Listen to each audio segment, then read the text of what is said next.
Hello students, so today we will discuss about arterial supply, venous drainage, lymphatic drainage, nerve supply along with clinical anatomy of scalp. So let's get started.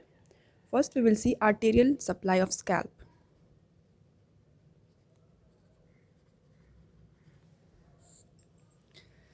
तो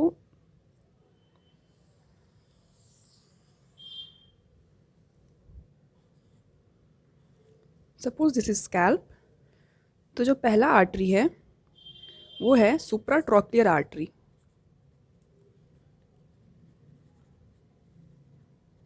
ठीक है, और दूसरा artery है सुप्रा orbital artery. ठीक है, और ये दोनों ब्रांच है ऑप्थैल्मिक आर्टरी का। Ophthalmic artery. ठीक है, उसके बाद है हमारा ईयर के आगे से एक आर्टरी जाता है जिसको कहते हैं सुपरफिशियल टेम्पोरल आर्टरी।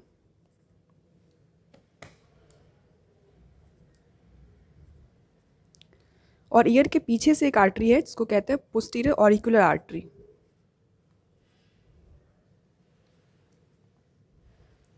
और लास्ट ऑक्सीपिटल आर्टरी जो कि टॉर्टुअस होता है।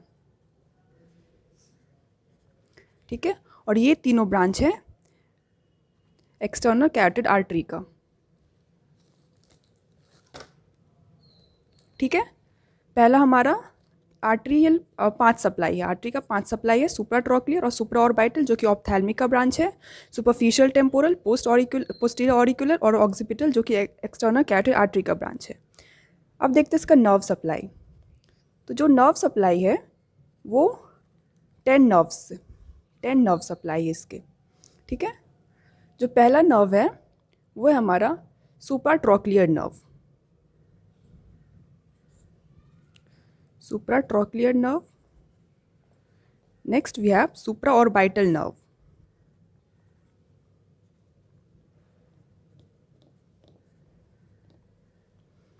फिर है हमारा जाइगोमैटिको टेम्पोरल नर्व।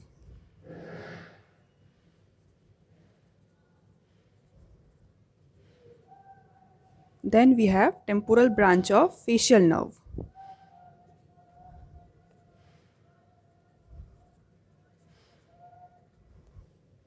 और ऑरिकुलो टेम्पोरल नर्व।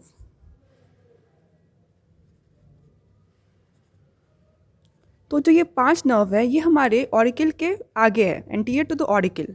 ठीक है, और 5 जो नर्व है वो ऑरिकल के पीछे है। तो ऑरिकल का पीछे का जो पहला नर्व है वो है posterior division of great auricular nerve.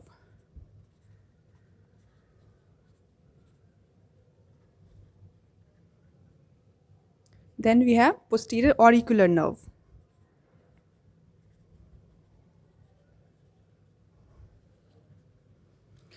Posterior auricular nerve और हमारा temporal branch of facial nerve ये मोटर ब्रांच है। ठीक है, ये दोनों मोटर ब्रांच है। उसके बाद हमारा है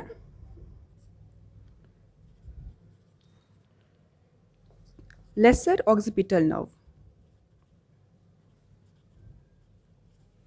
then we have greater occipital nerve.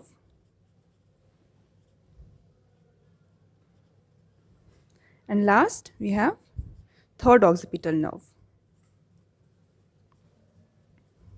ठीक है, तो ये हो गया हमारा 10 nerve supply, 5 anterior to the auricle and 5 posterior to the auricle.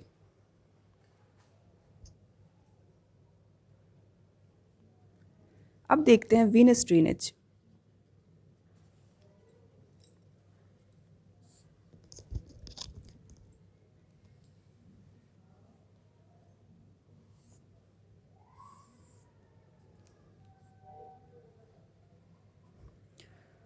तो हमारा ये पहला वेन है सुप्राट्रोक्लियर वेन।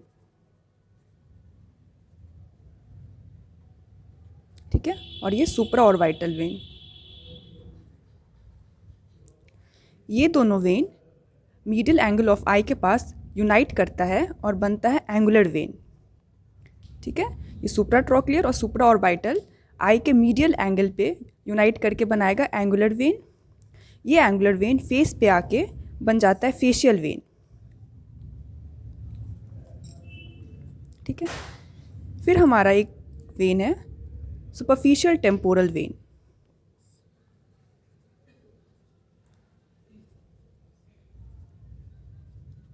ठीक है, ये मैक्सिलम में एक ब्रांच देता है, मैक्सिलरी वेन।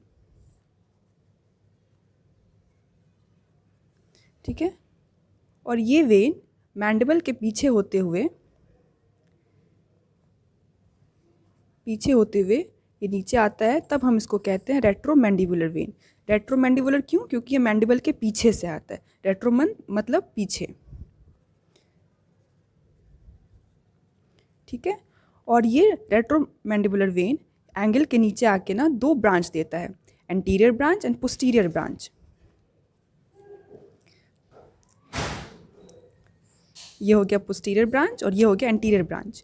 और ये एंटीरियर ब्रांच फेशियल नर्व के साथ मिल के बनाता है कॉमन फेशियल वेन।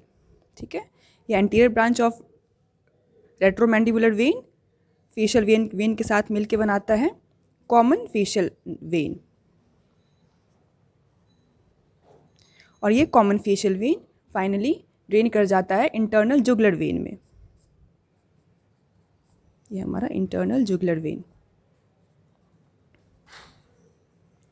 और जो पोस्टीरियर ब्रांच है वो पोस्टीरियर ऑरिकुलर वेन के साथ मिल के बनाता है एक्सटर्नल जुगुलर वेन। ये हमारा पोस्टीरियर ऑरिकुलर ब्रांच वेन।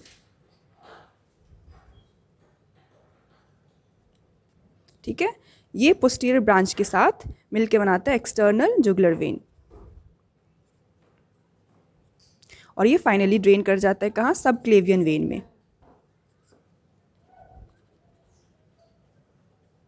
ठीक है, तो ये था हमारा फेस का वेनस ड्रेनेज।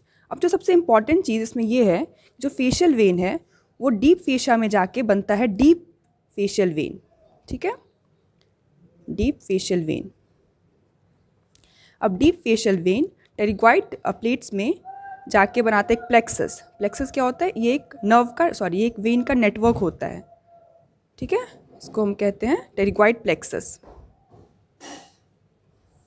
ये हो गया हमारा टेरिगॉइड प्लेक्सस।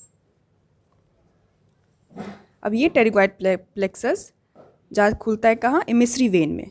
इमिसरी वेन जो है वो बहुत इंपॉर्टेंट वेन है, क्योंकि ये जो वेन है इमिसरी वेन ये वाल्वलेस होता है, इसमें कोई वाल्व प्रेजेंट नहीं होता है।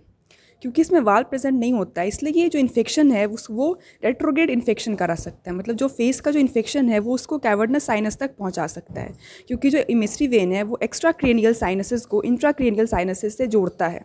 ठीक है, मतलब जो बाहर के जितने भी साइनस हैं उनको मतलब क्रेनियम के अंदर वाले साइनस से ये कनेक्ट करता है। ये है इमिसरी वेन का काम। इसलिए क्योंकि इसमें वाल्व प्रेजेंट नहीं होता है तो जो इन्फेक्शन होता है वो फेस से, जो डेंजरस एरिया ऑफ फेस होता है जैसे कि lower part of nose, upper lip और सम पार्ट ऑफ चीक, वहाँ के इन्फेक्शन को ये सीधे कैवर्नस साइनस तक लेके जा सकता है। ठीक है, और फिर कैवर्नस साइनस थ्रोम्बोसिस करा सकता है। और ये इमिसरी वेन कहाँ प्रेजेंट होता है? ये स्कैल्प के लूज एरियोलर टिश्यू में प्रेजेंट होता है, जो कि 4th लेयर ऑफ स्कैल्प है। तो ये था हमारा वेनस ड्रेनेज ऑफ स्कैल्प।